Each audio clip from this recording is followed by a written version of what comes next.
بسم اللہ الرحمن الرحیم۔ السلام علیکم۔ جواب ملا، ہم شیبان بن ثعلبہ کی اولاد ہیں، ہم فارس کے پڑوسی ہیں اور کسریٰ کے زیر اثر ہیں۔ حضرت ابو بکر صدیق اس قبیلے سے واقف تھے، ان سب کو پہچان گئے۔ حضور صلی اللہ علیہ وسلم کی خدمت میں عرض کیا، یا رسول اللہ، میرے ماں باپ آپ پر قربان، آپ اجازت دیں تو میں ان سے بات کروں۔ حضور صلی اللہ علیہ وسلم نے اجازت دے دی۔ حضرت ابو بکر صدیق نے ان سے تفصیل سے گفتگو کی اور حالات سے آگاہ کیا۔ پھر حضور یہ ان سے مخاطب ہوئے، میں تم کو اس بات کی طرف بلاتا ہوں کہ تم گواہی دو کہ سوائے اللہ کے اور کوئی عبادت کے لائق نہیں، اور میں اللہ کا رسول ہوں۔ میں چاہتا ہوں کہ تم میرے مددگار ہو تاکہ میں اللہ کے احکامات بغیر کسی رکاوٹ پہنچا سکوں۔ آپ صلی اللہ علیہ وسلم نے فرمایا، قریش نے اللہ کے احکام کی کھلم کھلا مخالفت کی ہے، اس کے رسول کو جھٹلایا، غلط بات پر قائم رہے، سچائی کا انکار کیا۔ اللہ بے شک تمام باتوں سے بے نیاز اور تعریف کے لائق ہے۔ ان میں سے ایک شخص جس کا نام مفروق تھا پوچھا، اور کس کس چیز کی دعوت دیتے ہو؟ اس کے جواب میں حضور اکرم صلی اللہ علیہ وسلم نے قرآن حکیم کی چند آیات تلاوت فرمائی، جن میں حکم دیا گیا ہے کہ اللہ کے ساتھ کسی کو شریک نہ کرو، ماں باپ کے ساتھ احسان کرو، اپنی اولاد کو مفلسی کے ڈر سے مت قتل کرو، بے حیائی کے قریب بھی نہ بھٹکو، خواہ وہ پوشیدہ ہو یا ظاہر، جن کا خون اللہ نے حرام کیا ہے، ان کو ناحق قتل مت کرو، یتیم کے مال کو ہاتھ نہ لگاؤ، ناپ تول انصاف کے ساتھ کیا کرو، اور جب تم بات کرو تو انصاف کرو۔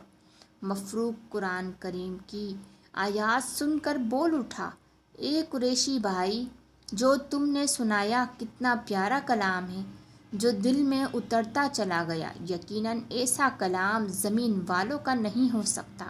خدا کی قسم، جو کچھ تم کہتے ہو اس میں بھلائی ہی بھلائی ہے۔ جن لوگوں نے تمہیں جھٹلایا اور تمہارے ساتھ زیادتی کی ہے، رسول اللہ صلی اللہ علیہ وسلم اپنی قوم کو راہ راست پر لانے اور برائی سے روکنے کے لیے تبلیغ کرتے رہے۔ کفار قریش تو پہلے ہی دشمن بن چکے تھے اور کئی بار ابو طالب کے پاس شکایت لے کر گئے تھے۔ پھر ایک مرتبہ ابو طالب کے پاس آئے اور ان سے کہا، اے ابو طالب، آپ سن رسیدہ بزرگ ہیں، ہم سب آپ کی قدر کرتے ہیں۔ ہم نے آپ سے پہلے بھی کہا تھا کہ آپ اپنے بھتیجے کو منع کریں، وہ ہمارے معبودوں کے خلاف باتیں کرتے ہیں، اب ہم برداشت نہیں کریں گے۔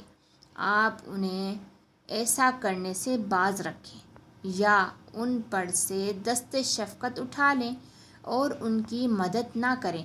ابو طالب نے رسول اکرم صلی اللہ علیہ وسلم کو بلا بھیجا۔ آپ تشریف لائے تو ان سے کہا، میرے بھتیجے، تمہاری قوم کے لوگ میرے پاس آئے تھے، تمہارے بارے میں بہت کچھ کہہ رہے تھے، ذرا میری جان کا بھی خیال کرو اور اپنی جان کا بھی، اور مجھ پر اتنا بوجھ نہ ڈالو کہ میں اٹھ نہ سکوں۔ رسول اکرم صلی اللہ علیہ وسلم نے فرمایا، کوئی میرے داہنے ہاتھ میں سورج اور بائیں ہاتھ میں چاند رکھ دے اور مجھ سے کہے کہ میں اس کام سے باز آ جاؤں، میں ایسا نہیں کروں گا، خواہ اس کے لیے میری جان چلی جائے۔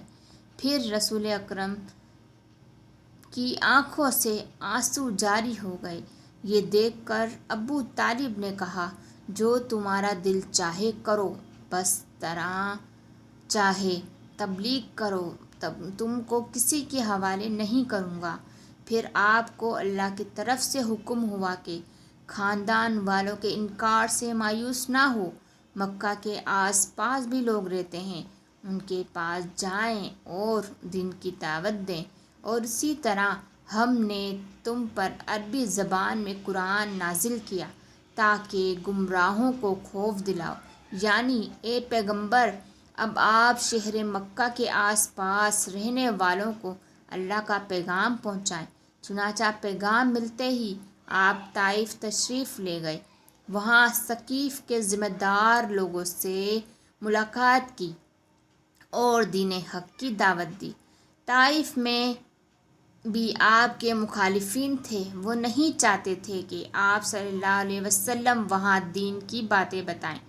انہوں نے وہاں کے اوباش اور آوار لڑکوں کو ورگلایا کہ بےہودگی سے پیش آئیں۔ چنانچہ شریر لڑکوں نے آپ کے جسم اطہر کو مار مار کر لہو لہان کر دیا۔ آپ کے ہمراہ حضرت زید بھی تھے، انہوں نے عرض کیا پاس آئیں اور ان سے کہا یا رسول اللہ صلی اللہ علیہ وسلم اس لیے ان لوگوں کے لیے بد دعا کیجیے تاکہ اللہ ان پر اپنا غضب نازل کرے، وہ تباہ ہو جائیں۔ اسی وقت ایک فرشتہ حاضر ہوا اور کہنے لگا کہ آپ حکم دیں تو میں دونوں پہاڑوں کو جو مکہ اور طائف کے درمیان ہے ملا دوں تاکہ یہ نافرمان پس کر رہ جائیں۔ یہ سن کر آپ نے فرمایا میں ان پر لعنت کرنے کے لیے نہیں، ان پر رحمت بنا کر بھیجا گیا ہوں۔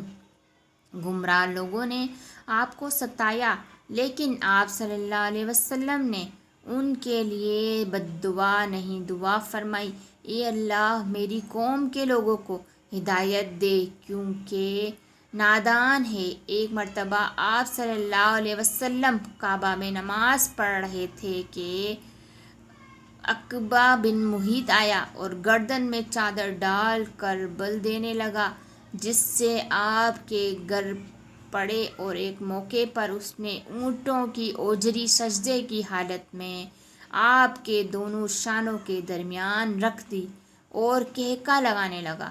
حضرت فاطمہ رضی اللہ تعالیٰ عنہ کو خیبر ہوئی تو دوڑی آئی اور اسے ہٹایا۔ اسی طرح آپ اللہ کے نام لیواؤں پر بھی ہر طرح کے مظالم ڈھائے جاتے، انہیں دہکتے انگاروں پر لٹا دیتے، صرف اسی پر اکتفا نہیں کرتے بلکہ اس وقت تک لٹائے رکھتے جب تک کہ ان کی چربی پگھل کر انگاروں کو ٹھنڈا نہیں کر دیتی۔ ایک اور سزا کا طریقہ یہ تھا کہ تپتی زمین پر لٹا کر چھاتی پر بھاری پتھر رکھ کر لوہا آگ میں تپا کر جسم کو داغا جاتا تھا۔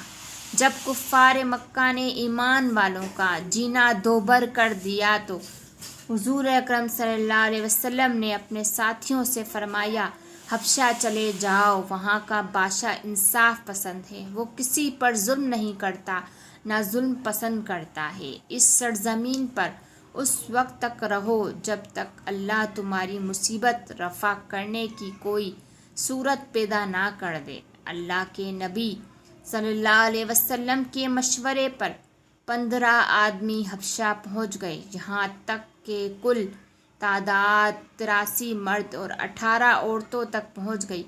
کفار قریش خاموش نہ رہے۔ قریش نے فیصلہ کیا کہ مسلمانوں کو حبشہ سے نکلوا دیا جائے۔ چنانچہ اس مقصد کو پورا کرنے کے لیے ایک وفد شکایت لے کر حبشہ پہنچا اور شاہ نجاشی سے ملا۔ وفد نے شاہ سے کہا کہ باغیوں کو ہمارے حوالے کر دے تاکہ ہم انہیں سزا دے سکیں۔ شاہ نے ان سے پوچھا کہ ان کا کیا قصور ہے؟ کفار نے بتایا کہ انہوں نے باپ دادا کے مذہب کو چھوڑ کر نیا مذہب اپنایا ہے، یہ سب سے بڑا جرم ہے۔ شاہ نجاشی نے مسلمانوں کو دربار میں حاضر کیا، حقیقت حال تفصیل سے پوچھا۔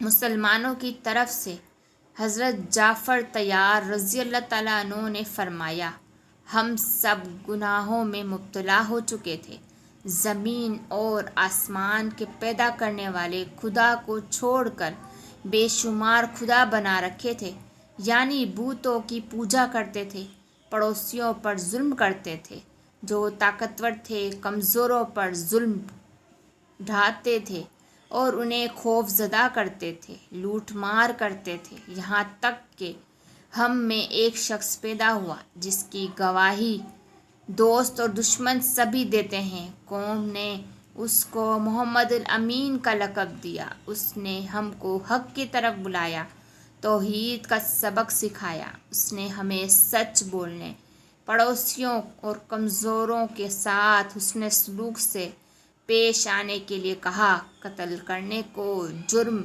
ٹھہرایا، جھوٹ بولنے اور یتیم کا مال کھانے کے عذاب سے ڈرایا، نماز قائم کرنے، زکوٰۃ دینے کی نصیحت کی۔ ان کی سچائی پر ہم سب ایمان لے آئے اور تمام برے کاموں کو چھوڑ دیا جس پر ہماری قوم ہماری جان کی دشمن بن گئی۔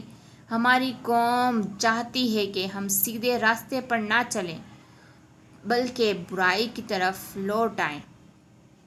شاہ نجاشی نے حضرت جعفر طیار رضی اللہ تعالیٰ عنہ کی صداقت بھری تقریر کر ان کو اور ان کے ساتھیوں کو دشمن کے حوالے کرنے سے انکار کر دیا اور کہا، اللہ تعالیٰ کا جو کلام تمہارے پیغمبر پر نازل ہوا ہے اس کا کچھ حصہ سناؤ۔ حضرت جعفر طیار رضی اللہ تعالیٰ عنہ نے سورہ مریم کی چند آیتیں پڑھیں جن میں حضرت عیسیٰ علیہ السلام کے پیدا ہونے اور ان کی زندگی کے واقعات کا ذکر ہے۔ ان آیتوں کو سن کر شاہ نجاشی بے حد متاثر ہوا اور رو پڑا اور کہنے لگا، خدا کی قسم یہ کلام سچا ہے۔ مسلمانوں میں کچھ لوگ تو حبشہ ہجرت کر گئے، رہ جانے والوں میں حضرت ابوبکر صدیق اور حضرت علی تھے۔